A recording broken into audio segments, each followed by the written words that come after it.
Hello viewers, आप सबको सुलेखा का प्यार भरा नमस्कार। प्रकृति व जगत की समस्त महान शक्तियों को मेरा नमन व धन्यवाद। चलिए अब सीधे प्रसंग पर आते हैं। एक दिन समाचार पत्र में एक विचित्र खबर पढ़ने को मिली।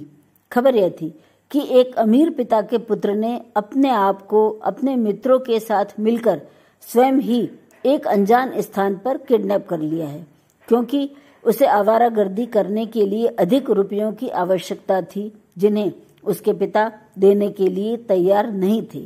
जैसे ही पिता को खबर मिली कि उनका पुत्र किडनैप हो गया है, उन्होंने अनाप शनाप पैसा बहाकर पुलिस को उसे ढूंढने के काम में लगा दिया। पैसा क्या न करता आखिर। अमीर पिता का पुत्र 3 दिन की मशक्कत के बाद ढूंढ लिया गया।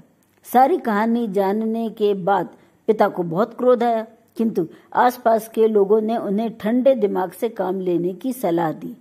पिता ने पुत्र को अपनी सारी संपत्ति का ब्यौरा देते हुए समझाया कि यह सब आने वाले समय में उसी का है, क्योंकि वही उनके धन का इकलौता वारिस है। उसे समझाया गया कि वह किस प्रकार गलत राह पर जा रहा था।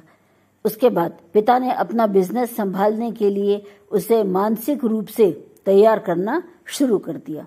एक निश्चित अवधि बीतने पर माता पिता पुत्र को परखने हेतु उसे सारा कारोबार संभलवा कर तीर्थ यात्रा पर निकल गए, किंतु पुत्र अभी बदलती परिस्थितियों के लिए पूर्ण रूपेण मानसिक रूप से तैयार नहीं हो पाया था।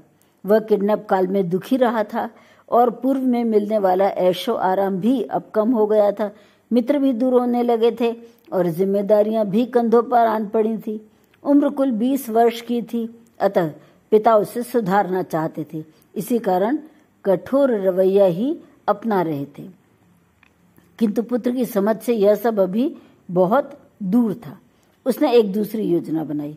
माता पिता तो पहले से ही तीर्थ यात्रा पर गए हुए थे।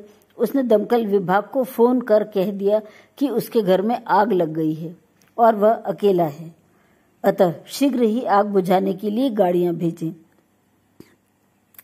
ख्याति प्राप्त अमीर पिता का पुत्र था, घर का पता बताने की भी जरूरत नहीं थी, अतः फोन करते ही दमकल विभाग से गाड़ियां दौड़ी आईं। सूचना मिलते ही माता पिता भी तुरंत तीर्थ यात्रा अधूरी छोड़कर घर की ओर रवाना हो गए। जब दमकल विभाग वाले गाड़ियां लेकर घर पहुंचे तो उन्होंने देखा कि वह हंस हंसकर अपने मित्रों को बता रहा था कि किस प्रकार उसने दमकल विभाग वालों को और अपने माता पिता को मूर्ख बना दिया है। उन्होंने उस पुत्र की और घर की फोटो खींची और वापस लौट गए। माता पिता तक भी खबर पहुंच गई। घर लौटने पर वे पुत्र को लेकर मनोवैज्ञानिक सलाहकार के पास पहुंचे। तो साथियों, क्या आपने समझा कि वह पुत्र ऐसी अजीबोगरीब हरकतें क्यों कर रहा था आखिर? इसमें समझने योग्य महत्वपूर्ण बात यह है कि वह माता पिता का समय, प्यार और ध्यान आकर्षित करना चाहता था, जो उसे नहीं मिल पा रहा था। समय, प्यार और ध्यान की कमी होने पर संस्कारों में भी कमी रह जाती है, जिसके फलस्वरूप बच्चे बड़े होकर बिगड़े रईसजादे बन जाते हैं। अमीर माता पिता अपनी संतान को सब कुछ दे देते हैं, परंतु वे समय, प्यार और ध्यान देने में कमी कर जाते हैं, जिसका उन्हें खुद भी एहसास नहीं होता।